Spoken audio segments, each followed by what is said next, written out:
días, mi nombre es Yair Atienza, soy estudiante de la Universidad Estatal del Milagro y procederé a realizar el proceso de valoración enfermero con el objetivo de demostrar lo que son las medidas de los pulsos y los focos de auscultación tanto pulmonar como cardiovascular.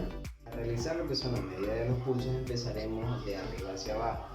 Comenzamos con el pulso temporal, luego seguimos con el pulso occipital, luego sigue el pulso carotidio, seguido del braquial, luego el radial, procedemos con el siguiente pulso que es pulso popliteo, luego el pulso dorsal del pie y terminamos con el pulso tibial posterior. Con respecto a los focos de auscultación cardiovascular tenemos 4. El primero es el foco aórtico, que se encuentra en el segundo espacio intercostal en el borde derecho del esternón. Luego tenemos el segundo, el cual es el foco pulmonar. Este está ubicado también en el segundo espacio intercostal en el borde izquierdo del esternón.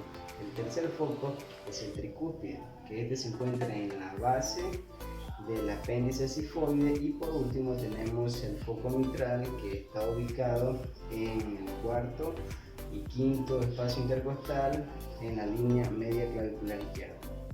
Luego, para hablar sobre lo que es la auscultación pulmonar, debemos tener en cuenta que en la parte posterior la escápula ocupa gran parte del tórax. Por lo tanto, debemos solicitar al paciente que coloque sus manos en los hombros opuestos para que de esta manera la escápula ocupe menos espacio y nos permita realizar una perfecta auscultación. Para realizar esta auscultación, los puntos están ubicados a nivel de los ápices. También están ubicados a nivel de los espacios interescapulares y debemos tener en cuenta que también están ubicados en las evaluaciones de las bases.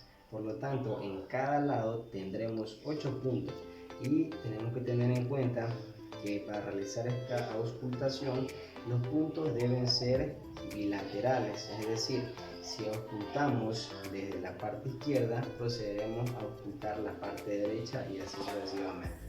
En la parte anterior del tórax tenemos que tener en cuenta que el corazón es un obstáculo auditivo, por lo tanto la auscultación tenemos que realizarla a nivel del primer espacio intercostal, línea media clavicular, y entre la quinta y sexto espacio intercostal, línea axilar anterior. Una parte importante de la auscultación es que el paciente deberá respirar profundamente con la boca. Ahora procederemos a realizar la práctica de lo que es la auscultación cardiovascular, pulmonar y también sobre la toma de los